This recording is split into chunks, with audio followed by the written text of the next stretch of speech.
ତୋର ନାକି ନା ଫା କିଛି କହିବା ଦରକାର ନାହିଁ ଭୂତ କଣ ହେଇଛି ମତେ କହ।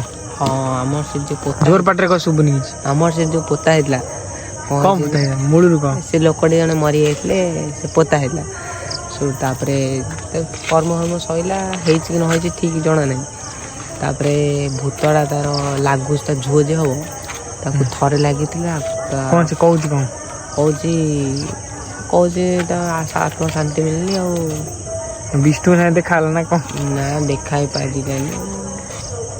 ଯାହା ଦେହ ଖରାପ ହେଇ ମରିଥିଲା ଇଚ୍ଛା ରହିଯାଇଛି କିଛି ପୂର୍ଣ୍ଣ ହେଇନି ରହିଯାଇଛି ଆଉ ସେଇ କଥା କହୁଛି 2-3 ଥର ଲାଗିଲା କଣ ଆଜି 10 ଦେଖାଯାଉ ଆଜି ଯଦି କାହାକୁ ଲାଗିଲା ସକାଳୁ ଜଣାଯିବ କାଲି 11 ଦେଖାଯାଉ।